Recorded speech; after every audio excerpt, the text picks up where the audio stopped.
Et bonjour, si t'as trouvé cette vidéo de façon un peu random sur ton fil YouTube, c'est que t'es à minima un fan de la série Percy Jackson et ou de la saga de bouquins du même nom que j'ai juste ici. Et ça nous fait un point commun parce que j'adore beaucoup cette saga et j'adore beaucoup cette série, notamment la saison 1, qui je trouve est un très bon début. Très bon début, il fallait présenter tout l'univers, il fallait lancer le système, il fallait lancer la roue pour pouvoir ensuite enclencher avec la suite. Et on voit très bien que le budget a été amélioré pour la saison 2 qui arrive demain. Là je tourne aujourd'hui le mardi 9, donc demain mercredi 10 on a la sortie de la saison 2 avec l'épisode 1 et l'épisode 2 et donc j'ai extrêmement hâte. Et donc aujourd'hui on va faire un petit bingo de nos envies, enfin de mes envies, de mes attentes, de ce que j'aimerais voir dans la saison 2. Tout un petit panache de tout ce que j'aimerais cocher dans cette saison 2 et que j'attends de voir. Donc j'en profite pour vous préciser que je suis un lecteur des bouquins, donc je sais ce qui va se passer dans la saison 2 dans les grandes lignes, donc il y aura du spoil si vous n'avez pas lu les bouquins ou si vous avez oublié les bouquins et que vous voulez totalement découvrir la saison 2 sans vous souvenir de quoi que ce soit. Cette vidéo n'est pas pour vous parce que je vais effectivement spoil à minimal book 2. Peut-être que je vais un peu parler des books suivants, mais je pense que je vais rester vague sur les books suivants, sur les livres suivants. Donc voilà, attention au spoil. Malheureusement, voilà, si on fait un bingo en notant ce qu'on a envie de voir dans la série par rapport à ce qu'on a lu dans le bouquin, forcément, j'allais spoil. Donc, faites gaffe à vous si vous voulez éviter les spoils. Et aussi, j'en profite aussi, si vous avez des choses à dire sur ma bingo, si vous aimez certaines choses, si vous aimez pas certaines choses, si vous avez d'autres attentes pour la saga, s'il y a des choses que il y a des choses que vous voulez absolument qu'il y ait dans la série, s'il y a des choses qui sont un peu modifiées ou qui sont supprimées, mais que ça vous dérange pas trop, n'hésitez pas à le dire, à partager votre bingo list dans les commentaires, je les lirai et je vous souhaite tout de suite une bonne vidéo. Ok, on se retrouve sur cette petite bingo list. Comme vous voyez, j'ai 25 cases, donc c'est pas mal de cases à remplir. Vous allez voir, il y a un peu de tout. N'hésitez pas à me donner votre avis à chaque petite case. Donc, il faut que ça marche. Voilà. Déjà, on va dans la mer des monstres. La mer des monstres, c'est un bouquin où directement on sent qu'on n'est plus dans le premier bouquin. Dans le premier bouquin, il y avait du danger, il y avait Méduse, il y avait les Furies, il y avait Hadès, il y avait du danger dans la saison 1, il y avait les dieux eux-mêmes qui sont très dangereux. Mais là, c'est le premier bouquin où il y a autant de monstres il y a beaucoup plus de danger à la seconde dans la mer des monstres parce que c'est littéralement un lieu où en fait on n'est pas censé aller. Il y a extrêmement des dangers mortels partout. Rien que l'entrée, il faut passer entre Scylla et Caraïbes. Donc je veux le ressenti du danger, je veux le ressenti de la pression parce que là on est sur un conflit avec énormément de fronts. On a la colonie sans mêlée, la colonie sans mêlée avec Clarisse qui part de son côté faire sa quête. On a du coup la deuxième équipe, Annabeth, Tyson et Percy qui partent de leur côté. On a Luke qui lui aussi veut empêcher les héros de trouver la toison parce qu'il veut attaquer le camp et il en a aussi besoin pour Chronos. On a les monstres, on a Polyphème qui a son avis, on a Grover qui est en danger, on a énormément de fronts qui se passent en même temps, donc il y a de la panique. Dans la saison 1, il fallait empêcher la guerre, on avait la date butoir, mais là en fait on ne sait pas à quel moment, enfin dans le livre on sait à quel moment que Grover gagne du temps. Mais je pense dans la série ils vont garder le fait qu'il peut mourir à tout instant, et du coup il faut aller vite. Donc je veux qu'il y ait ressenti du danger, je veux qu'il y ait des monstres qui soient effrayants, qui soient dangereux. Je veux qu'on sente le début des emmerdes. Parce que Percy Jackson, c'est comme Harry Potter.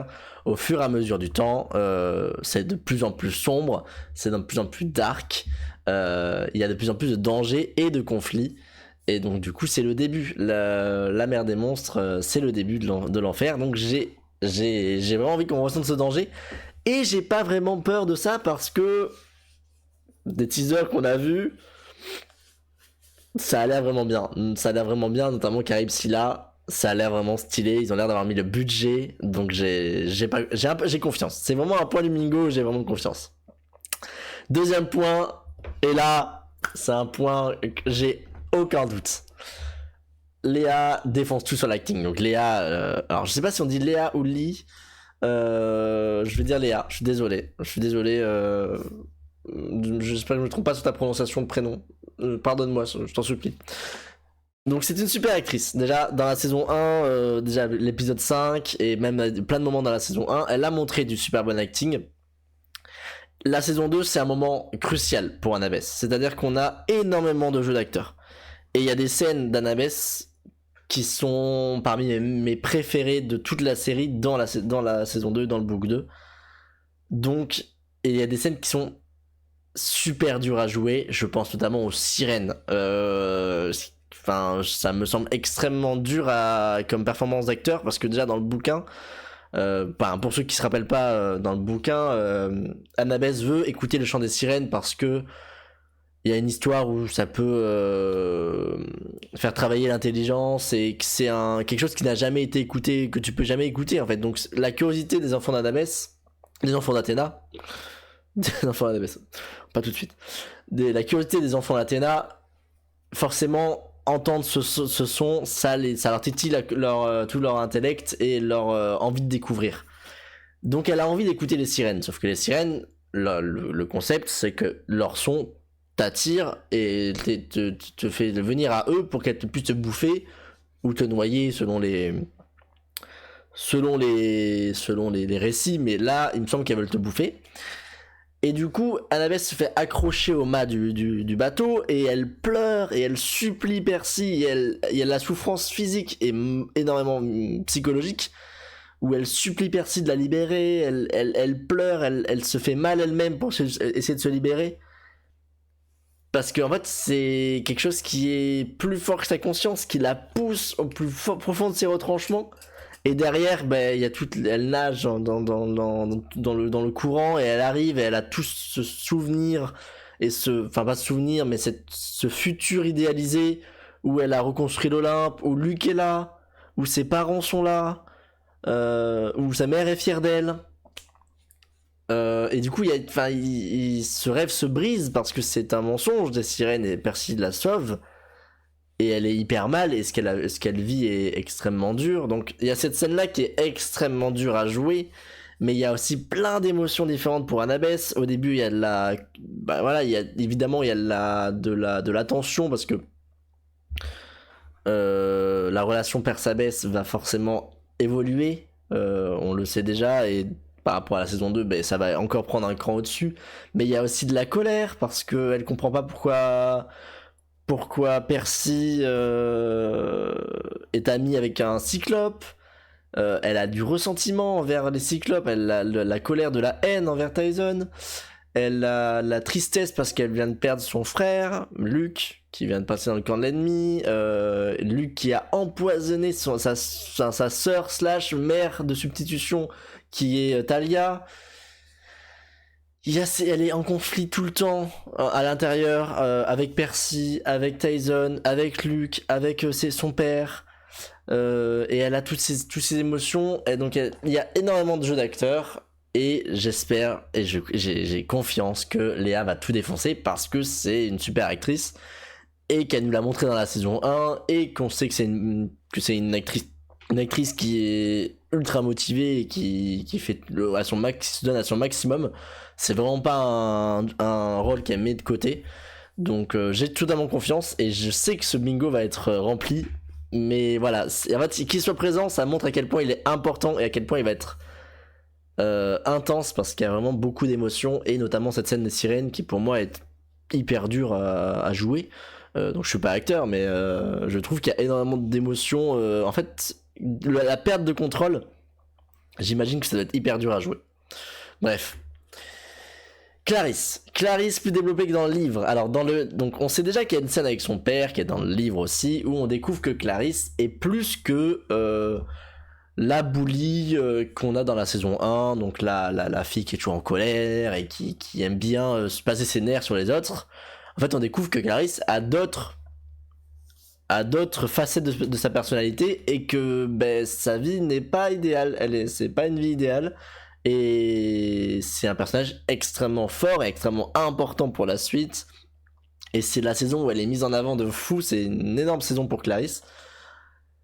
Et dans le bouquin, donc il y a la scène avec son père qui est super, mais j'ai des problèmes avec Clarisse dans le bouquin dans la saison 2, parce que quand on arrive dans la 4, la 5, Clarisse est beaucoup plus intéressante et beaucoup plus importante et on l'aime beaucoup plus. Mais dans la saison 2, elle est un peu idiote.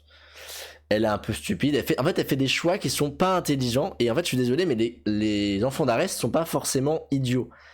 Ils sont en colère, ils sont véhéments, ils cherchent le conflit tout le temps, mais ils sont pas stupides. Et dans le bouquin 2, malheureusement, Clarisse est souvent stupide.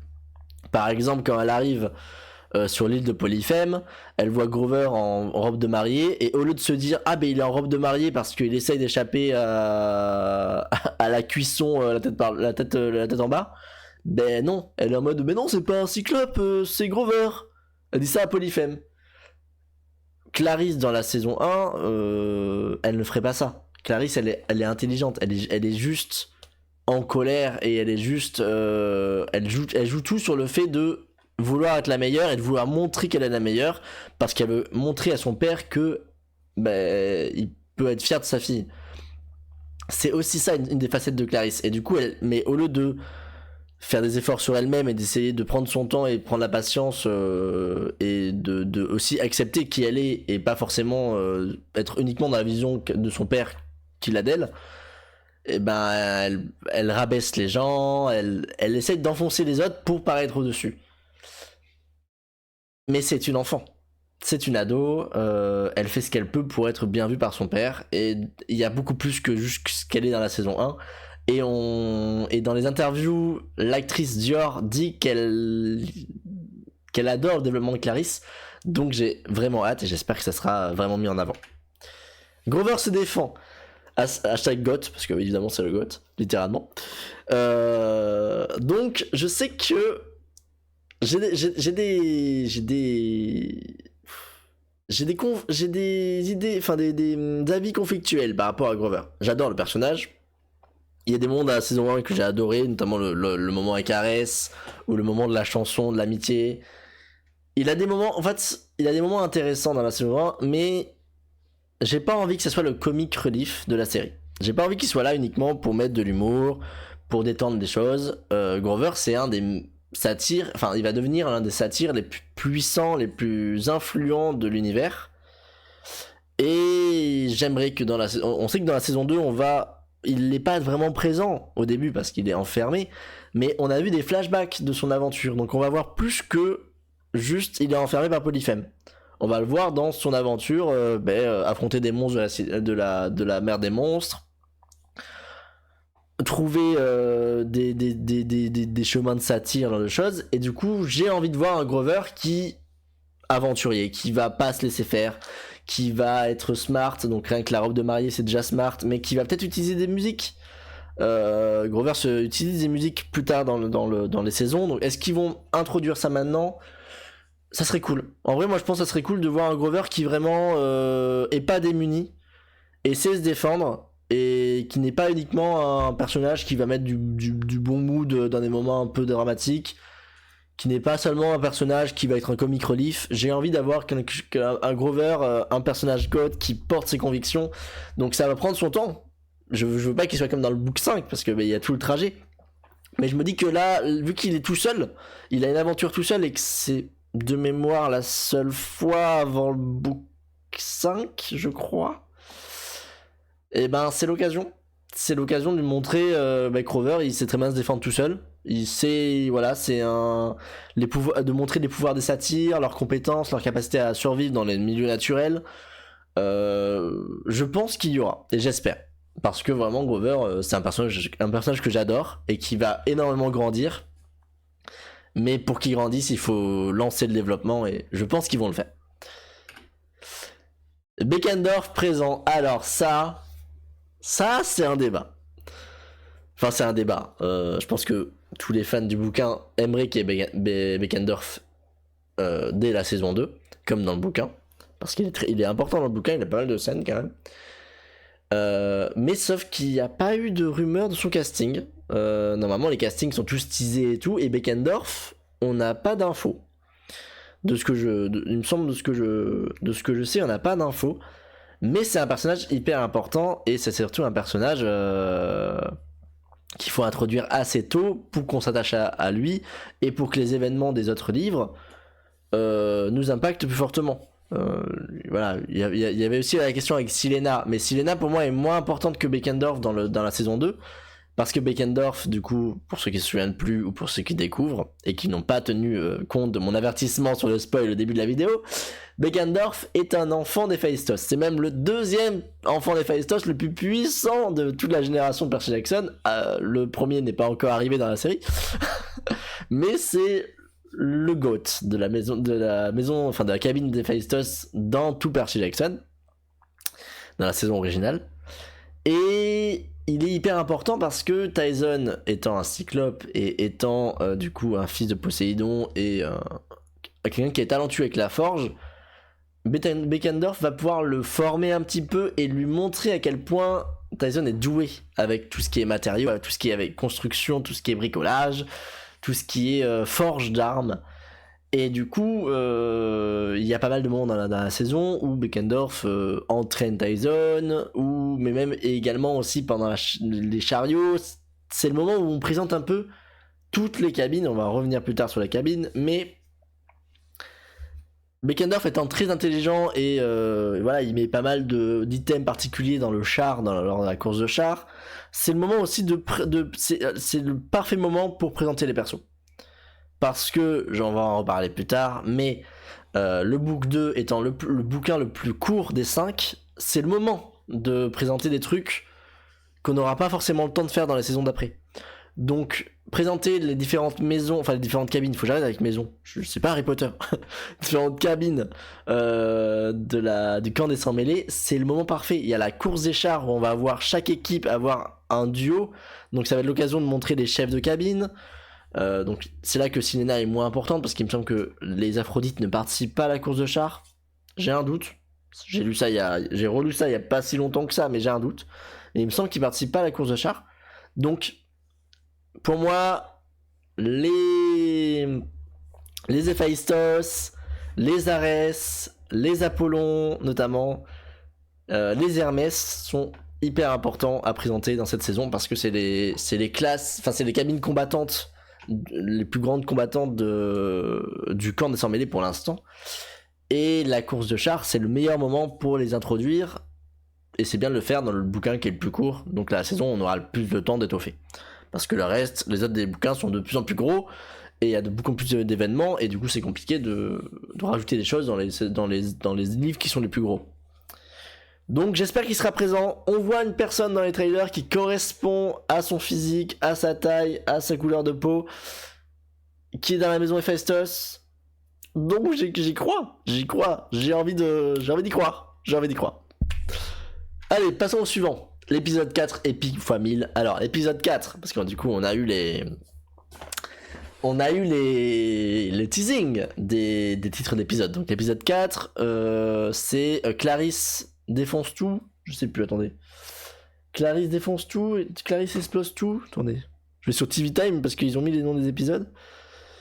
Percy Jackson.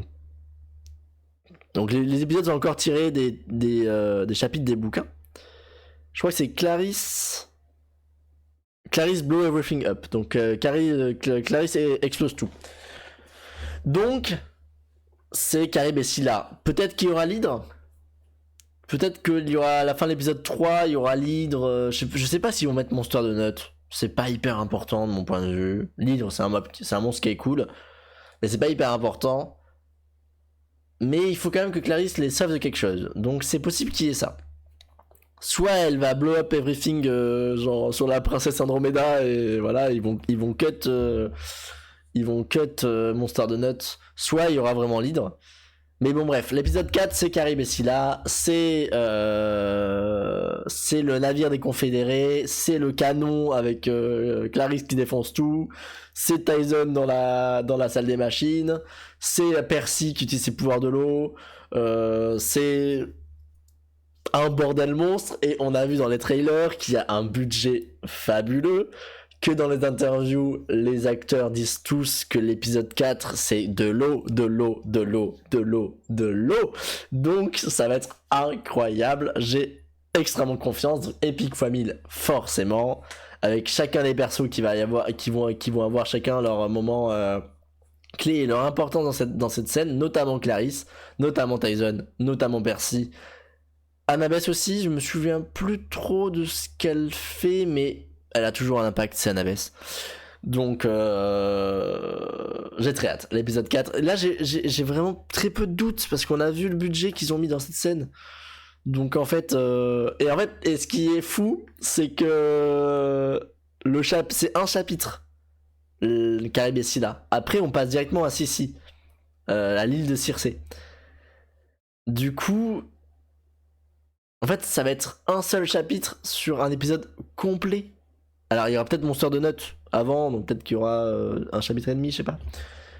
Mais c'est qu'il va y avoir beaucoup d'action. C'est qu'ils vont transmettre ça en beaucoup d'action. Et en vrai, j'ai envie d'action. Dans la saison 1, il y avait beaucoup d'expositions parce que c'était le lancement de l'univers. J'ai envie de l'action. J'ai envie du combat, j'ai envie des monstres effrayants qui te chopent d'en haut avec Carib, et avec Scylla et Carib de l'autre côté qui te bouffent, qui bouffent le bateau. J'ai envie de ça. J'ai envie. Ça va être génial. Donc ça, il n'y a même pas de doute. Je peux déjà le cocher. Complexité de Luke. Alors ça, c'est un point important.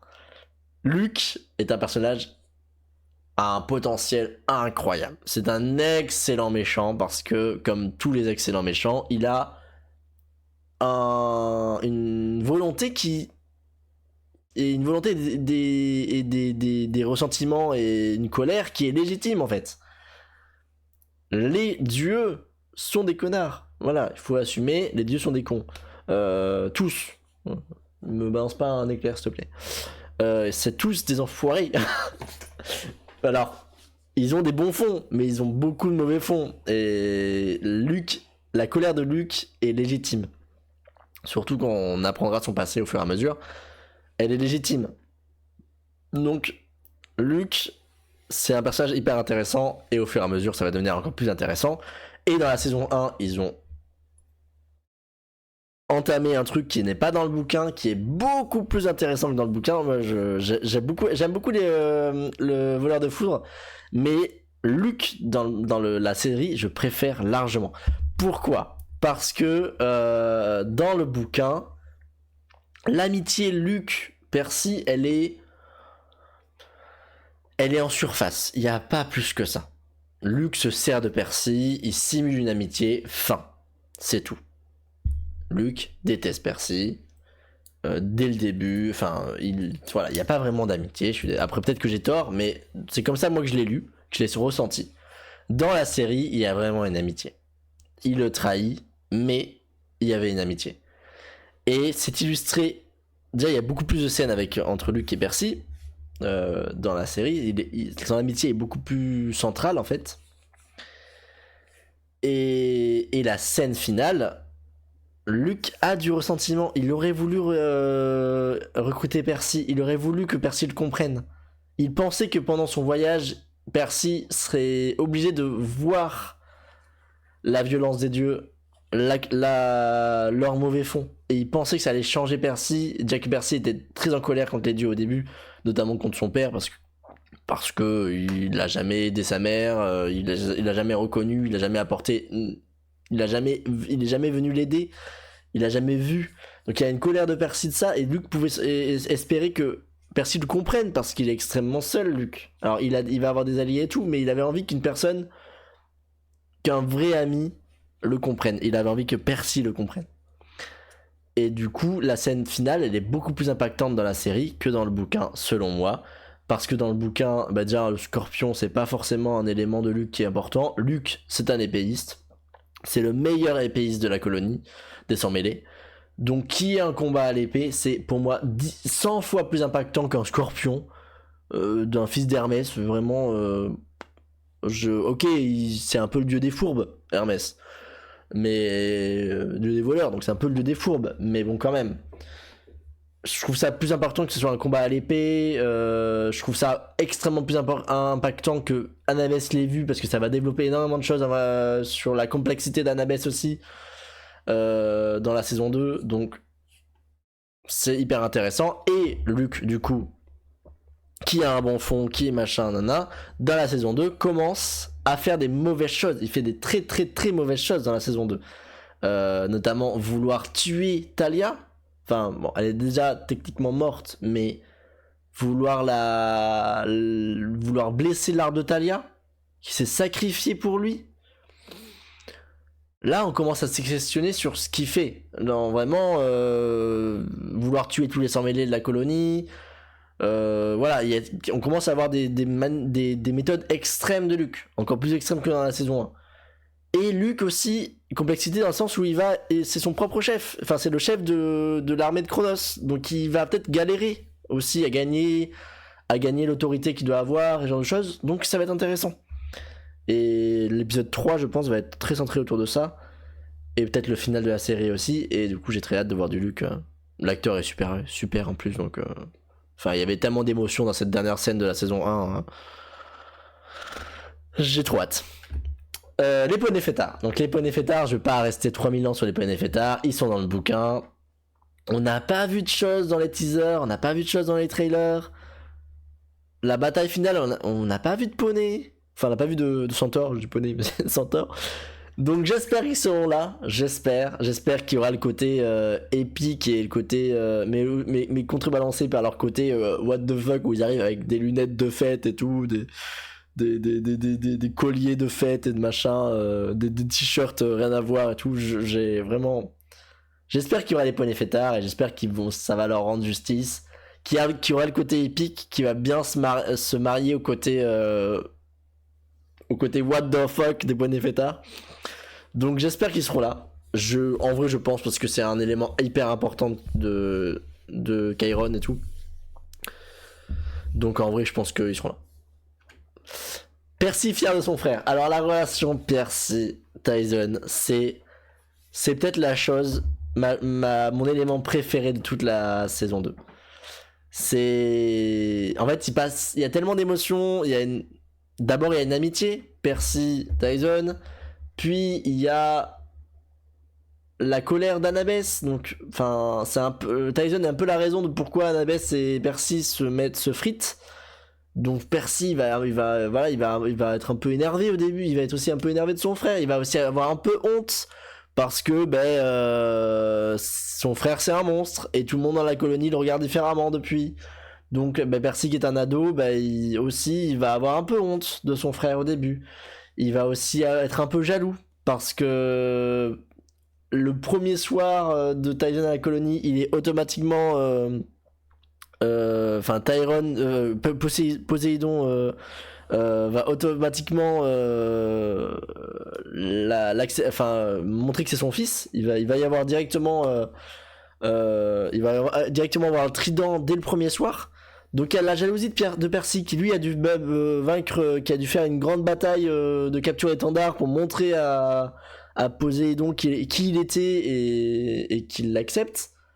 Et Tyson qui est un monstre, qui le premier soir qui arrive sans rien faire, il est automatiquement reconnu. Donc il y a de la jalousie, il y a de la haine, il y a des petits éléments de honte, il y a des petits trucs. Parce que voilà, il y a le conflit avec Annabeth qui est aussi dû à Tyson du point de vue de Percy. Donc il y a tous ces éléments où leur relation n'est pas géniale au début. Et à la fin, moi j'ai les larmes. Quand il y a la scène le chariot où Percy et Annabeth disent que il n'y avait pas que. Il y avait Tyson. Et que Percy, devant toute la colonie, dit ces deux petits mots. Mon frère. Devant toute la colonie, ça veut dire énormément de choses, de développement personnel, et du coup j'ai très hâte. J'adore Tyson, c'est un de mes persos préférés de toute la saga, donc j'ai trop hâte. On parle de Tyson, relation Annabeth Tyson, donc ça pareil, je vais pas m'étaler non plus. Annabeth a énormément de colère et de ressentiment avec Tyson parce qu'elle est les Cyclopes depuis qu'ils ont tué Talia. Et en plus, voilà, on a le côté Polyphème qui est un Cyclope, qui est l'ennemi principal de la saison. On a énormément de choses au niveau Cyclope qui est un monstre qui est effrayant. On a souvent, voilà, on voit le grand géant à un œil qui est un peu ridicule, mais qui est très grand, qui est très fort et qui peut manipuler sa voix pour imiter les voix humaines. C'est effrayant. Les Cyclopes sont effrayants et Tyson est un bébou à côté. Et la relation Annabeth Tyson va énormément évoluer à travers la saison et ça j'ai extrêmement hâte. C'est du pain béni en termes de développement de personnages, c'est génial, c'est super bien écrit. Persabès. Alors, Persabès, l'épisode 5. L'épisode 5, attendez, parce que je me rappelle, c'est Sissi, mais je me souviens plus du nom du chapitre.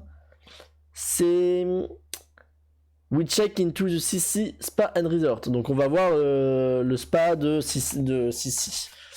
On va dans le spa de Sissi, donc c'est l'épisode 5 de la série. Et du coup, l'épisode 5 est hyper important. Est hyper important parce que on a Percy et Annabeth tout seuls. Tyson n'est plus là. Clarisse n'est plus là.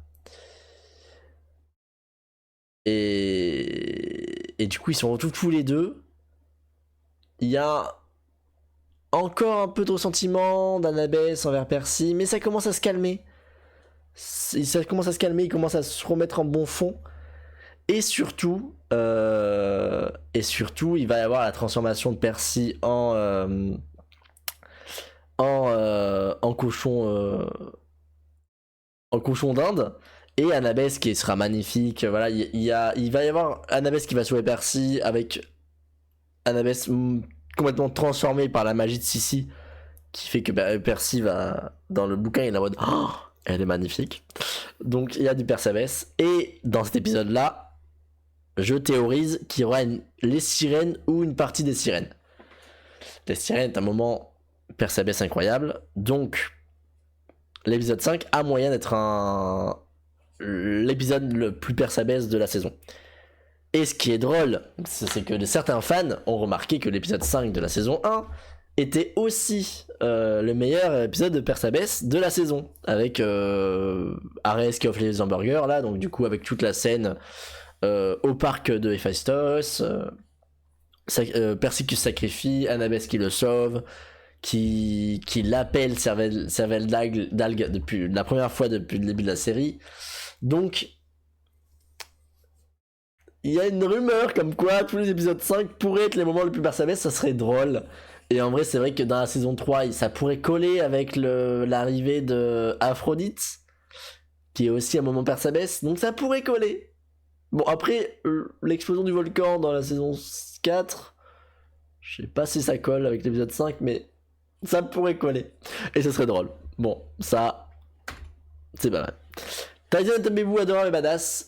Tyson est un bébou adorable et badass. Donc ça, j'ai envie de le cocher direct. On a vu un teasing et Tyson était parfait. Tyson est un cyclope, donc un monstre effrayant, qui peut manipuler sa voix pour prendre les voix des autres, qui est extrêmement fort, qui est extrêmement résistant, qui résiste au feu, qui a énormément de côtés monstrueux dans sa conception, dans son physique, mais c'est un enfant de 9 ans. Et il est adorable. Et c'est un bébou qui ferait pas de mal à une mouche. Qui est adorable, qui tient à son frère, qui tient à ses amis, qui donnerait tout pour eux, y compris sa vie. Qui est hyper courageux, qui est hyper brave, qui est hyper mims. Et qui est dans un corps de monstre qui peut être un peu terrifiant pour les autres. Sauf qu'en fait, il est adorable. Donc j'ai envie de moment Tyson adorable, je sais que ça va arriver. En fait, j'ai pas envie qu'il soit idiot comme dans le film. Dans le film, il était juste idiot. Mais en fait, c'était bizarre parce qu'il était idiot. Des fois, il était enfantin et des fois, il avait des informations ou des réflexions d'adulte. C'était trop bizarre. Là, j'ai envie d'un Tyson qui réfléchit comme un enfant de 9 ans et qui est pas idiot. Il est intelligent, Tyson. Il a des moments d'intelligence. Mais c'est un enfant. C'est un enfant avec tous ces moments de réflexion d'enfant, avec toutes ces incompréhensions d'enfant. Et avec toute cette naïveté et Mais elle est adorable, sa naïveté. Et en vrai, t'as pas envie de l'enlever, sa naïveté. Parce que ça fait partie de lui et on l'aime pour ça aussi. Donc voilà. Blackjack aide Percy. Alors on a déjà vu Blackjack. Enfin, on suppose que c'est Blackjack. Dans le bouquin, c'est Blackjack qui est enfermé sur le Princesse Andromeda par Luke. Dans les trailers, on voit un cheval ailé qui permet à Luke de partir du camp après avoir empoisonné l'arbre. Donc c'est théoriquement Blackjack. Je pense que Blackjack va aider Percy car il va servir enfin Percy va demander à Blackjack de prendre Clarisse pour amener Clarisse au camp avec la toison. Et derrière, les poneys fêtards comme dans le bouquin vont aider Percy, Annabeth et Tyson à repartir à la colonie. Mais je pense qu'ils vont enlever l'histoire de l'avion et Clarisse dans l'avion et ils vont mettre plutôt Blackjack qui va amener Clarisse à la colonie parce qu'on voit Clarisse sur le Princesse Andromeda. Donc, avec la toison. Donc, elle partira pas en avion. Je pense qu'elle partira avec Blackjack, c'est ma théorie. Donc, est-ce qu'on va voir Blackjack parler ? Je ne sais pas. Mais peut-être que Percy va communiquer par la pensée. Mais en tout cas, j'aimerais bien. Talia Quinn, évidemment. Talia Quinn. Talia, personnage incroyable. Et on a vu qu'il y a des flashbacks. Le dernier épisode, c'est son réveil. C'est le nom de l'épisode. C'est la toison a fait mieux que ce qu'on espérait. Enfin, je me souviens plus. La toison a marqué la magie de la toison a marché trop bien. Donc oui, en effet, le réveil de Talia. Mais quand je dis Talia Quinn, c'est les flashbacks de Talia. On a vu des extraits un petit peu dans les trailers. Je veux de la Talia badass. Talia, c'est une fille de Zeus. Elle est extrêmement forte et surtout, elle a survécu toute sa vie dans la nature. Elle a survécu toute sa vie dans la nature en étant une fille des trois grands. L'enfant des trois grands qui a survécu dans la nature toute sa vie, elle est extrêmement forte. Elle a son bouclier de méduse qui est effrayant. Elle se bat depuis toute petite. Alors évidemment, ensuite elle a eu Luke et Annabeth qui ont aidé parce qu'ils sont quand même des demi-dieux extrêmement performants. Mais Talia est la plus puissante d'entre eux. Elle a survécu toute seule pendant très longtemps. Elle s'est battue comme une lionne devant le camp. Elle s'est sacrifiée pour sauver Luke et Annabeth. C'est une queen et j'ai envie d'avoir des moments flashback avec elle qui cassent tout quoi. Et je sens qu'on va la voir. L'actrice elle est incroyable. Percy accroché à un mouton. Je sais pas s'ils l'ont fait. C'est un moment qui me fait trop rire dans le livre. Percy qui s'accroche à un mouton pour rentrer dans la caverne de Polyphème parce qu'il y a un gros caillou extrêmement lourd devant la porte. J'y crois. J'ai envie de cette scène. Je sais pas comment ils peuvent physiquement le faire, donc je sais pas s'ils vont le faire, je sais pas s'ils vont trouver d'autres astuces. Mais s'il vous plaît, c'est tellement drôle. Je veux voir Walter Scobell accroché à un mouton, s'il vous plaît. Ce serait trop bien. Bon bref, c'est un mini point, mais j'ai envie. Annabeth, magnifique chez Sissi. Je pense qu'ils vont le faire. C'est trop important dans le Persabès. Elle va être transformée par la magie et par les soins et la tenue de chez Sissi. Et elle va rentrer dans la salle et Percy en guinea pig, il est en mode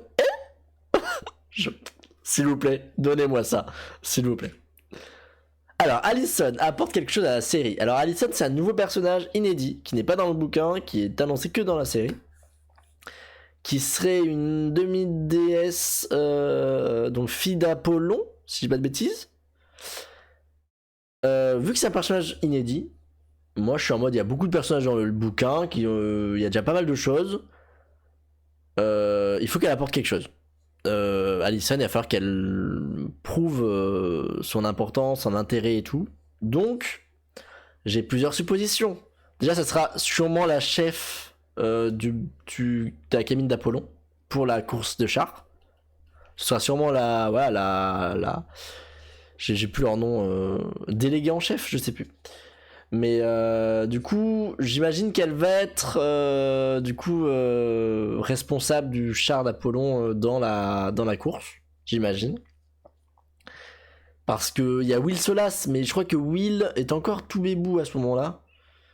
Je sais plus qui est vraiment en charge des Apollons. Non, il me semble que c'est déjà Will à ce moment-là dans la série, dans la saga de livres. Mais peut-être qu'ils vont garder Will pour plus tard. Donc ils ont mis Alicent. Donc est-ce qu'Alicent sera alliée ou ennemie, enfin du côté de Luke? On ne sait pas. En tout cas, j'espère qu'elle va apporter des thématiques intéressantes. Est-ce qu'il y avait des fans qui théorisaient qu'elle sera peut-être plus vieille, du sens que ce sera peut-être une demi-déesse qui a survécu longtemps et qui pourrait peut-être nous montrer un peu une demi-déesse qui a de l'expérience, parce que c'est vrai ils sont tous très jeunes au camp. Donc ça pourrait être intéressant d'avoir une demi-déesse vraiment très très douée et qui a survécu très longtemps et qui peut nous apporter quelque chose comme ça, un point de vue qu'on n'avait pas trop dans la saga de bouquins. Donc à voir. En tout cas, j'en attends beaucoup de choses. Mise en avant des cabines. Donc ça c'est dans la même thématique, on a déjà parlé avec Beckendorf et on en parlé avec Alicent aussi. Hop. Le bouquin 2, c'est le plus court de tous les bouquins. Oui, le chat est passé, mais cette vidéo est trop longue. J'ai pas le temps de faire des caresses. Elle aura des papouilles quand on regardera l'épisode demain. Ça m'étonnerait même pas qu'elle squatte pendant une bonne partie de l'épisode sur mes genoux. Bref, ceci étant dit, la mise en avant des cabines. Le bouquin 2 est le plus court, c'est le moment de mettre en avant le camp des sans-mêlés. Il y a... Enfin, des sans-mêlés... oui, c'est ça.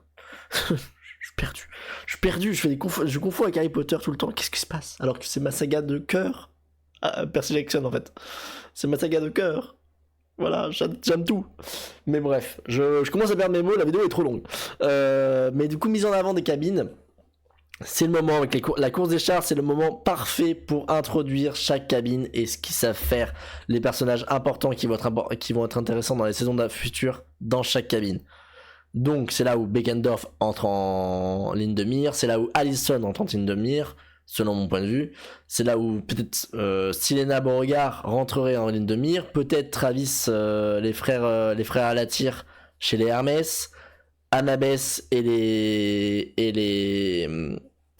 les Athéna, les Arès, donc encore une fois Clarisse.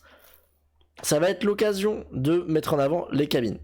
Et aussi les Hermès, donc les Alatyr. Une fois que Luke est parti, qu'est-ce qui se passe pour les Hermès?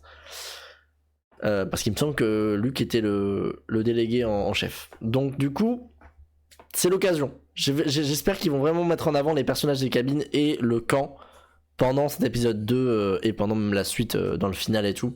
J'espère qu'ils vont prendre le temps de faire ça parce que il faut le faire tôt dans la série pour qu'on puisse s'attacher aux personnages au fur et à mesure des saisons. Donc plus tôt c'est fait, mieux c'est. Et avoir 2 courses de chariot, c'est l'idéal en fait pour mettre en avant les persos. Et une grande bataille à la fin, c'est l'idéal. Donc j'espère qu'ils vont le faire. Les rebords d'Hermès, donc on va évidemment avoir la scène au bord de plage avec Percy. Elle a été teasée, on a vu dans les trailers qu'il y avait Hermès, on sait qu'il sera là. L'acteur est incroyable. J'ai pas de soucis, mais je sais que dans ce dialogue il y a des remords, il y a de la rancœur, il y a un peu du désespoir d'Hermès. En fait, il demande un peu à Percy de l'aider, mais il sait au fond de lui que ça sert à rien.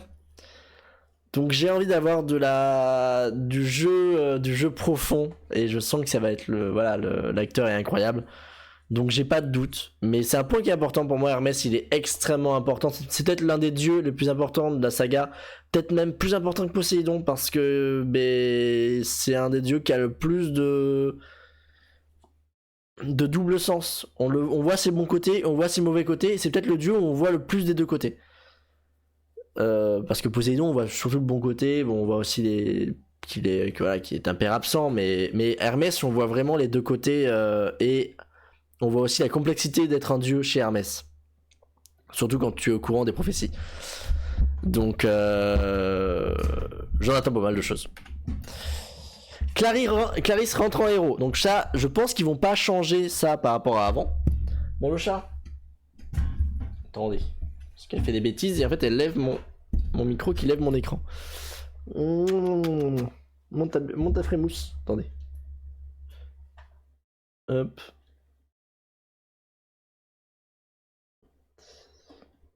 Ah. Je me retrouve plus. Ah, oulala. Non, non, non, non, non, non. Tu veux pas? Tu veux pas. Appuie pas sur mon écran. Hop. Elle a pas envie. Elle a pas envie. Elle est insupportable. Non. C'est mon bébé. Je ne peux pas dire de mal de ce chat. C'était mon bébé.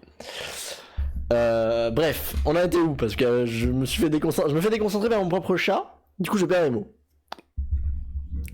Clarisse entre en héros, donc je pense pas qu'ils vont changer ça. Mais je veux que Clarisse garde la gloire d'avoir réussi la quête. Parce que c'est sa quête. Elle va énormément être développée dedans. Notamment plus dans la série. C'est important que Clarisse entre en héros. Donc j'espère qu'ils vont garder ça. Je pense que ce sera pas en avion, ce sera avec Blackjack, encore une fois, mais on verra comment ils feront. J'ai confiance. Alors là, on part sur les impressions personnelles. Je veux pleurer sur la scène des sirènes. J'avais les larmes aux yeux pendant le bouquin. Je pleure beaucoup plus. Enfin, je pleure très facilement dans la série. Je suis très émotionnel devant les séries, devant les shows, devant les films. C'est assez facile de me faire sortir les larmes. J'avais les larmes aux yeux quand j'ai lu le bouquin. Et je suis plus facilement touché avec les contenus enfin les contenus avec les films et tout. Je suis plus touché que dans les bouquins. Donc ce qu'il y a la musique, il y a la mise en scène qui me touche, le jeu d'acteur et tout qui me touche, qu'il n'y a pas forcément dans les bouquins. Non, croque. Et du coup, j'ai envie de pleurer sur les sirènes. J'ai envie que Léa défonce tout. J'y crois. J'y crois. Pareil, je veux pleurer autour de Tyson. C'est aussi un moment qui est extrêmement important pour moi.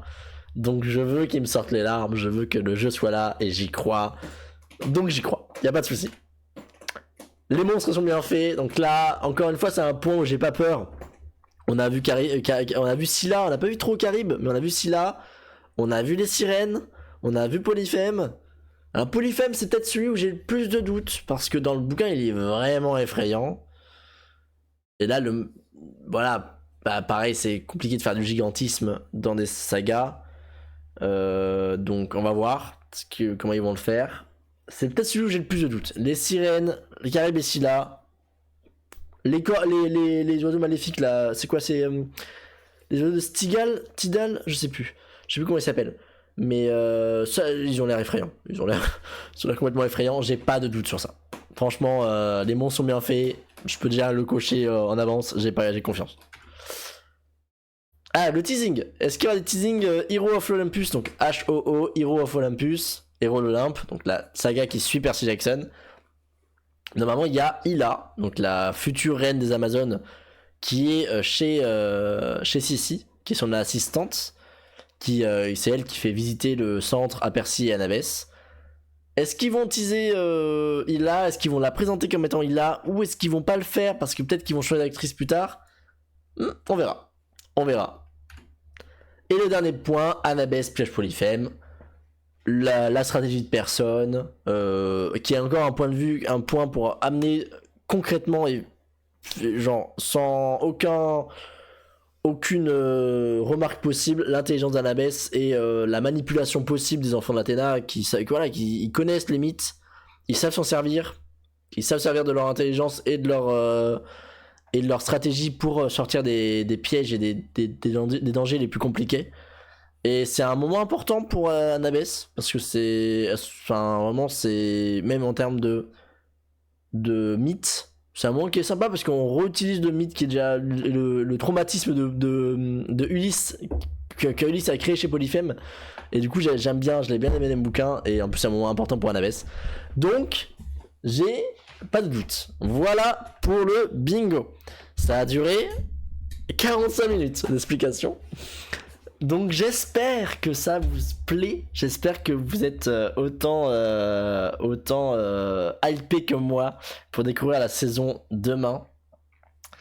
N'hésitez pas à me dire ce que vous partagez comme envie dans ce bingo. Est-ce qu'il y a des points sur lesquels vous me rejoignez? Est-ce qu'il y a des points sur lesquels vous n'êtes pas d'accord, tout simplement?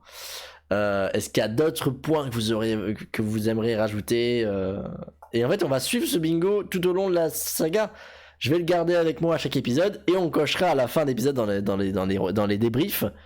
Qu'est-ce qui a été fait, qu'est-ce qui a été rempli, qu'est-ce qui m'a touché, qu'est-ce qui m'a fait plaisir, qu'est-ce qui m'a fait moins plaisir. Mais j'ai pas envie d'être négatif. J'ai pas envie d'être négatif. Il y a beaucoup trop de fans qui sont négatifs, qui disent ah ouais, non, il y avait pas ça, il y avait pas ci. On a une saga avec des acteurs qui en veulent, avec une direction, des scénaristes qui en veulent, qui prennent le meilleur des bouquins, qui changent les trucs qui ont moins marché dans les bouquins de mon point de vue, qui mettent une différente approche, mais qui ont la volonté. On l'a vu dans je sais pas si vous avez vu comment on appelle ça, je sais pas si vous avez vu l'arrière-scène, enfin le tournage et tout. Il y a eu un super documentaire sur Netflix par rapport à ça. On voit qu'ils ont envie de le faire. Ils mettent l'argent, ils mettent les personnalités qui ont lu les bouquins, qui savent de quoi elles parlent et qui savent ce que les fans attendent, qui vont faire ce que les fans attendent, mais qui vont aussi apporter une relecture pour ceux qui connaissent déjà les bouquins. On a des nouvelles choses, on a des nouvelles approches, on a des choses qui sont plus mises en avant qu'avant. Donc, j'ai envie d'être positif. Cette série, elle apporte énormément de choses.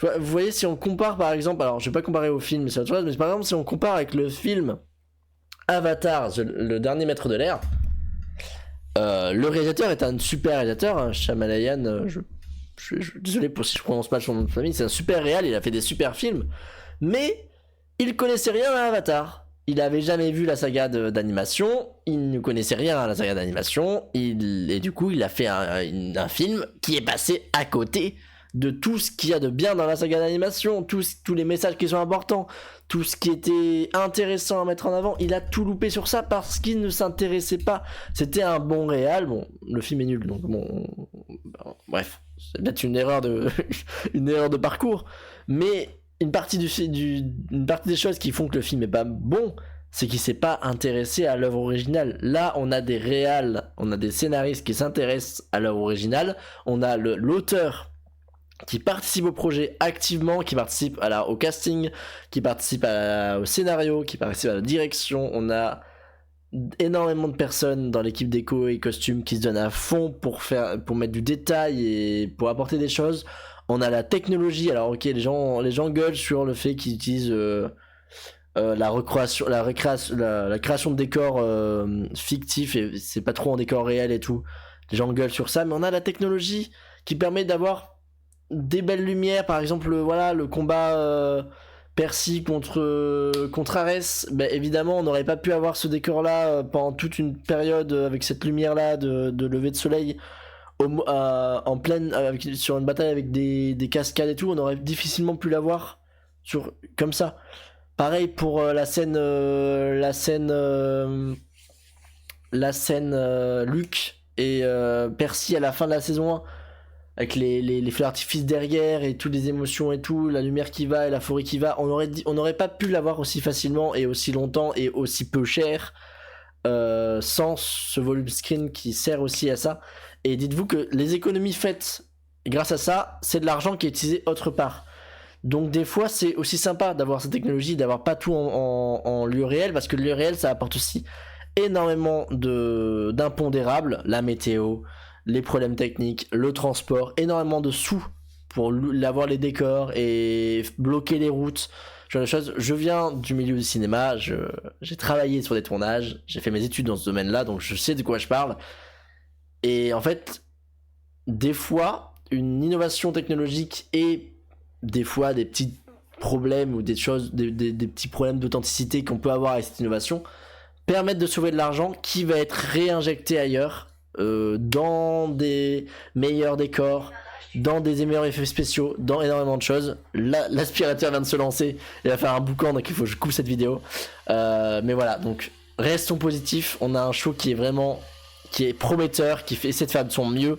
Donc ça sera pas parfait, dans tous les cas ça sera pas parfait, parce que le parfait ça n'existe pas, mais ils font de leur mieux.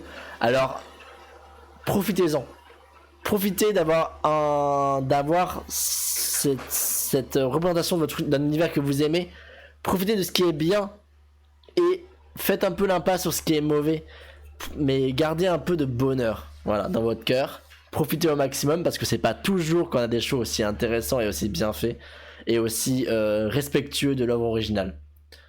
Donc profitez-en parce que en fait si on gueule trop parce que pour des broutilles, et ben derrière ça va donner une mauvaise image à la série. Mauvaise image à la série, moins de spectateurs, moins de budget, des moins bonnes saisons, pas forcément de fin. Pas forcément de saison reconduite, pas forcément de choses. En fait, c'est le spectateur apporte la visibilité à la série et apporte les moyens de continuer la série. S'il n'y a pas de spectateurs, ils arrêtent. Donc, contentons-nous de ce qui est bien, acceptons ce qui est bien, critiquons les points importants, notamment la durée des épisodes, ça je suis d'accord, la saison 1, des épisodes de 30 minutes, c'est compliqué.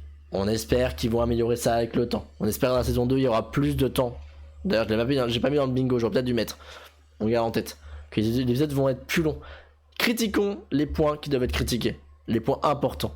Mais les broutilles, genre par exemple les gens qui se plaignaient qu'il n'y avait pas le petit chien rose dans la saison 1, on s'en fout. Voilà, on s'en fout. Tant que le principal est respecté. Voilà. En fait, si vous critiquez les choses trop ridicules, ça enlève de la considération aux vraies critiques importantes comme la durée des épisodes. En fait. La durée des épisodes ou par exemple l'Hôtel Lotus qui n'était pas assez enivrant. Tu vois, ça c'est des points, des critiques qui sont légitimes. Parce que c'est objectivement des points qui ont péché. Mais ça n'empêche pas à la qualité globale de la série, qui ne fait que s'améliorer. Mais en fait, plus la série va avoir du succès, plus elle va s'améliorer, et plus elle va être proche dans les bouquins qui vont vous toucher le plus, notamment le 3 qui arrive. Le 3, je sais que c'est un bouquin qui est hyper important pour pas mal de monde. Et ben, on espère que ça va être bien fait, et que le 4 encore, ça va être encore mieux, et le 5 encore mieux, et le 5, quand on sait les dingueries qu'il y a dans le 4 et le 5, je veux que cette série soit reconduite. Donc donnons de la force à cette série. Demain, soyez en masse à regarder la série. Soyez en masse à la soutenir. Regardez-la plusieurs fois. Conseillez-la à vos amis. Faites-les entrer dans ce domaine-là pour qu'il y ait encore plus de monde qui regarde, pour qu'on ait plus de sous, pour qu'il y ait plus de saisons, et pour qu'il y ait plus de moyens, et pour qu'on kiffe tous ensemble. Pensez au positif. Et après, on pense au négatif. Ça nous permet d'être encore plus facilement écoutable. Et qu'on ait encore plus d'emploi. Voilà. Je vous dis à la prochaine. Je vous fais des gros bisous. Profitez bien de la série demain. On se retrouve pour le react qui devrait sortir maximum un jour après. Je vais essayer d'être... je débute sur YouTube. Mais je vais essayer d'être dans les clous au niveau de la durée. J'espère que ça vous a plu. N'hésitez pas à me dire ce que vous avez pensé de la bingo. De me partager vos attentes et votre bingo list dans les commentaires. Et voilà. Et puis je vous dis à la prochaine. Ciao ciao.